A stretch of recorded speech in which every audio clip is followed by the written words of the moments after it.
नमस्कार. श्री स्वामी समर्थ. अमावस्या तिथी ही दर महिन्याला येते, परंतु सोमवारी येणाऱ्या अमावस्येला सोमवती अमावस्या असं म्हणतात. दर अमावस्येला पितरांची पूजा करावी असे आपले धर्मशास्त्र सांगते. पण आपणास दर महिन्याला पितरांची पूजा करणं शक्य नसेल तर किमान सोमवती अमावस्येला पितरांची पूजा अवश्य केली पाहिजे असं आपलं धर्मशास्त्र सांगतं. मार्गशीर्षमधील अमावस्या ही 2024 शेवटची अमावस्या असणार आहे. अमावस्या तिथी ही 29 डिसेंबर रविवारी पहाटे 4:01 सुरू होणार आहे आणि 30 डिसेंबरला सोमवारी पहाटे 3:56 समाप्त होणार आहे. उदय तिथीनुसार ही अमावस्या 30 डिसेंबर रोजी सोमवारी असणार आहे. अमावस्या जेव्हा सोमवारी येते तेव्हा त्या अमावस्याला सोमवती अमावस्या असं म्हणतात. सोमवती अमावस्याला अनन्यसाधारण असं महत्त्व असतं. या दिवशी भगवान श्रीहरी विष्णू, माता लक्ष्मी यांच्यासोबतच भगवान शिवशंकरांची सुद्धा पूजा केली जातं. मित्रांनो, मार्गशीर्ष महिन्याच्या सोमवती अमावस्येच्या दिवशी करावयाचा एक अत्यंत प्रभावी उपाय आपण आजच्या या व्हिडिओमध्ये पाहणार आहोत. 3 लवंगांचा हा उपाय भगवान श्रीहरी विष्णूंच्या आशीर्वादाने तुमच्या जीवनातील सर्व अडचणी, कष्ट आणि समस्यांवर सहज मार्ग दाखवेल. यामुळं तुमच्या मनोकामना तर पूर्ण होतीलच आणि त्याबरोबर तुमच्या घरामध्ये आनंद, सुख, समृद्धी आणि सुखाचा देखील वर्षाव होईल. मित्रांनो, या महिन्यातील अमावस्येला सोमवारी आल्यानं सोमवती अमावस्येचं महत्त्व अधिकच वाढलं आहे. अशा सोमवती अमावस्येला 3 लवंगांचा हा उपाय अवश्य करा आणि तुमचं जीवन अधिक सुखमय बनवा. तर या व्हिडिओमध्ये आपण जाणून घेणार आहोत की हा उपाय कसा करायचा आणि केव्हा करायचा आणि करताना कोणत्या गोष्टींची काळजी घ्यावी. या संदर्भात सर्व माहिती आत्ताच्या व्हिडिओमध्ये मी तुम्हाला सांगणार आहे. तर व्हिडिओ स्किप न करता पूर्ण पहा. पण व्हिडिओमध्ये पुढे जाण्याआधी माझी तुम्हाला सर्वांना विनंती आहे की कृपया चॅनेलला नवीन असाल तर चॅनेलवरती तर सबस्क्राईब करा चॅनेलला आणि व्हिडिओला एक लाईक करून कमेंट्समध्ये जय श्री हरी विष्णू किंवा जय माता लक्ष्मी किंवा ओम नमः शिवाय यापैकी काहीतरी एक कमेंट्स नक्की लिहा. चला तर मग आपल्या व्हिडिओला सुरुवात करूया. मित्रांनो, पाहण्यात आले आहे की काही वेळा मोठ्या पूजा अर्चना किंवा अनुष्ठान करूनही आपल्या मनातील मनोकामना पूर्ण होत नाही. त्या एका छोट्याशा उपायाने पूर्ण होतात.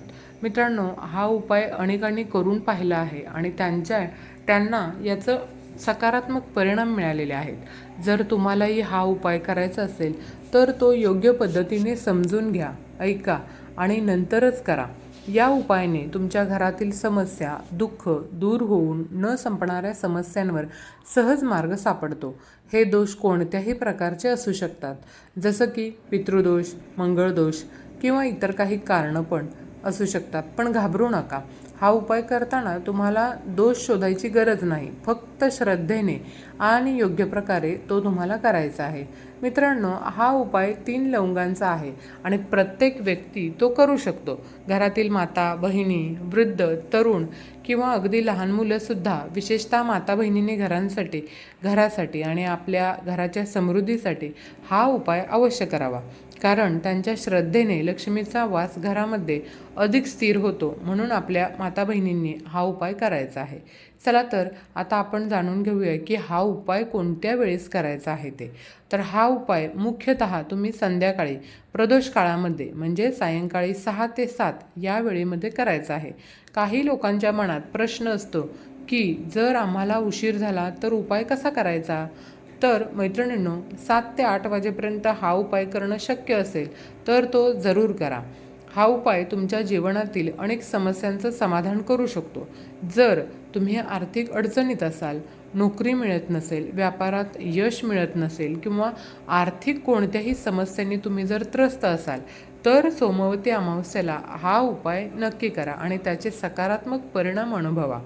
तर हा उपाय कसा करायचा आहे, चला तर आता आपण पुढे जाणून घेऊया. मैत्रिणींनो, सोमवती अमावस्येला 3 लवंगाचा उपाय कसा करायचा. तर या उपायासाठी तुम्हाला एक मातीचा दिवा घ्यायचा आहे आणि 2 अखंड फूल असलेल्या लवंग घ्यायच्या आहेत. लवंग अजिबात तुटलेली नसावी, खंडित नसावी, साबूत अखंड लवंग घ्यायची आहे.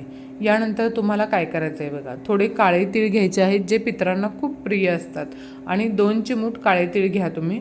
मातीचा दिवा घ्यायचा, त्यामध्ये कापसाची जोड वात घालायची आहे. तुम्हाला शक्य असल्यास दिव्यामध्ये तिळाचे तेल घाला किंवा तुम्हाला जर शक्य असेल तर तूप देखील तुम्ही घालू शकता.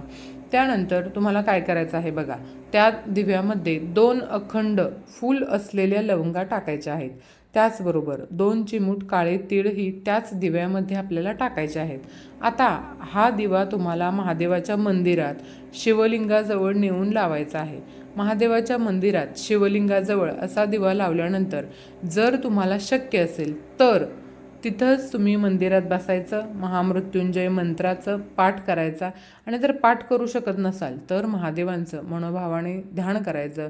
महादेवांकडे प्रार्थना करा आणि त्यांना सांगा की त्यांचे जे पितर रुसलेले आहेत ते प्रसन्न व्हावेत आणि तुमच्या जीवनातील सर्व दुःख, संकट, त्रास, धनाशी संबंधित समस्या, कर्जाशी संबंधित समस्या असतील, घरातील क्लेश, या साऱ्या गोष्टी तुम्ही आमच्या जीवनातून दूर करा आणि कधीही आमच्या जीवनामध्ये किंवा घरामध्ये पितृदोष येऊ नये, तसेच आमच्या घरातील पितर नेहमी प्रसन्न राहावेत, अशा प्रकारे आपल्याला प्रार्थना करायची आहे.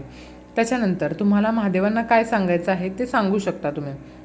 हा उपाय तुम्ही करून पहा आणि मग पहा तुमच्या जीवनातील दुःख कसं संपतं. तुमच्या घरात कधीही पितृदोष राहणार नाही, पित्र नेहमी प्रसन्न राहतील. पित्र जर तुमचे रुसलेले असतील किंवा नसतील तरीसुद्धा तुम्ही हा उपाय करायचाच आहे. कारण जर पित्र रुसलेले असतील तर ते प्रसन्न होतील आणि जर पित्र रुसलेले नसतील तर ते कधीही तुमच्यावर रुसणार नाहीत आणि नेहमी त्यांचा आशीर्वाद तुम्हाला मिळेल. मैत्रिणींनो, लवंग ही शिवशक्तीचं स्वरूप आहे. काळे तीळ पितरांना खूप प्रिय आहेत आणि काळे तीळ श्रीहरी विष्णूंशी देखील जोडलेले आहेत.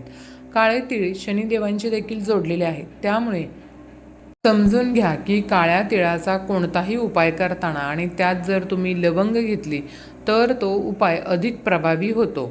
महादेव हे देवांचे देव आहेत आणि ज्यांच्यावर त्यांची कृपा होते ना, त्यांच्या जीवनामध्ये काहीही वाईट होऊ शकत नाही. आणि तुम्हाला तर माहीतच आहे की महादेव हे फार लवकर प्रसन्न होतात आणि त्यांची कृपादृष्टी आपल्यावरती लवकर होते. आता आपण दुसरा उपाय पाहणार आहोत. जर तुम्ही हा उपाय सोमवती अमावस्येला केलात तर समजा की पितृ तुमच्यावर कधीही नाराज होणार नाहीत आणि तुमचे भाग्य सूर्याप्रमाणे चमकू लागेल. प्रत्येक व्यक्तीला हवं असतं की त्याला आपल्या जीवनामध्ये जास्तीत जास्त यश मिळावं, भरपूर पैसा मिळावा आणि तो आपल्या जीवनामध्ये पुढे जावा.